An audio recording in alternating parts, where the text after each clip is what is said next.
नमस्कार दोस्तों। आज की कहानी है अनीता के प्यार में दीवाना हुआ नीलेश।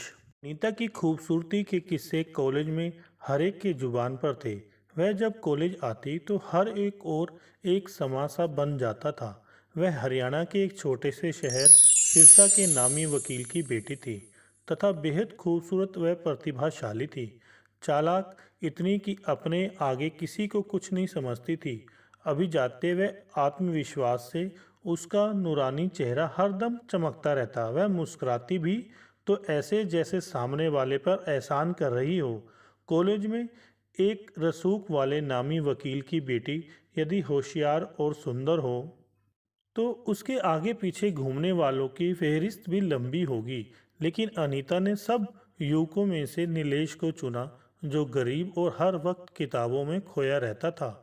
वह अनीता का ही सहपाठी था और गांव के एक गरीब किसान का बेटा था। उसके पिता का असमय निधन हो गया था, इसलिए बड़ी मुश्किल से विधवा माँ नीलेश को पढ़ा रही थी। वह नीलेश हर समय अपनी पढ़ाई में व्यस्त रहता था। अनीता को नीलेश ही पसंद आया क्योंकि वह लंबा, हैंडसम और मेहनती नौजवान था। अनीता जब तब कुछ पूछने के बहाने उसे अपने नज़दीक लाती गई और देखते देखते उनकी दोस्ती चर्चा अब पूरे कॉलेज में होने लगी।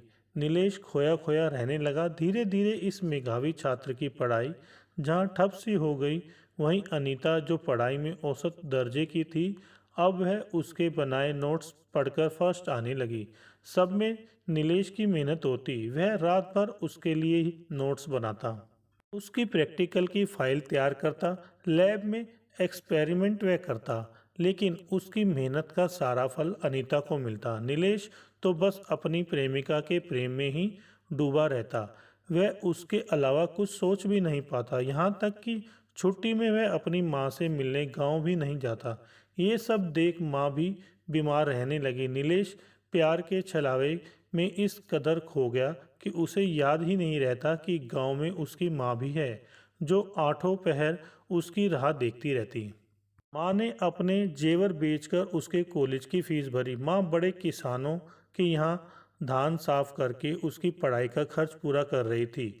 उनके प्रति चाह कर भी नीलेश नहीं सोच पाता, क्योंकि अनीता के साथ उसके प्रश्नोत्तर बनाना, फिर उसके घर जाना, वह कहीं जा रही हो तो उसे साथ ले जाना, उसके संग पिक्चर व पार्टी अटेंड करना, ये सब काम वह करता। वह इन सब में इतना थक जाता कि उसे अपने भी होश ना रहता। कॉलेज की गैदरिंग में उसकी ने अनीता को देखकर ही यह गीत गाया था। एक शेर सुनाता हूँ मैं, जो तुझको मुखातिब है। एक हुन परी दिल में है, जो तुझको मुखातिब है। इस गीत को गाने में वह इतना तन्मय हो गया था कि बड़ी देर तक तालियां बजती रही थी। पर वह सामने कुर्सी पर बैठी अनीता को ही ताकता रहा और उसके कान में तालियों की आवाज़ भी जैसे नहीं पड़ रही थी। अनीता का सिर गर्व से ऊंचा हो गया था। सारे कॉलेज में वह जूलियट के नाम से जानी जाने लगी। हालांकि उसने इस प्यार में अपना कुछ नहीं खोया।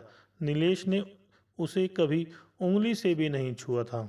इधर एग्ज़ाम होते होते अनीता का मुंबई में रिश्ता तय हो गया। अनीता को क्या फ़र्क पड़ना था, वह तो मस्त थी, कभी प्रेम में पड़ी ही नहीं थी। वह तो मात्र मनोरंजन और मतलब के लिए नीलेश को इस्तेमाल कर रही थी। आखिर रिजल्ट आया, अनीता अव्वल आई, पर नीलेश दो विषयों में लटक गया। उसका एक वर्ष बर्बाद हो गया। इधर अनीता विवाह कर मुंबई रहने चली गई, जबकि नीलेश को प्यार में नाकामी और अवसाद हाथ लगा। उसका साल बर्बाद हो गया। इसका तो उसे गम नहीं हुआ, लेकिन जिसे वह दिल ही दिल में चाहने लगा था, उस अनीता के एकाएक चले जाने से वह इतना निराश हो गया कि उसने नींद की गोलियां खाकर आत्महत्या का प्रयास किया।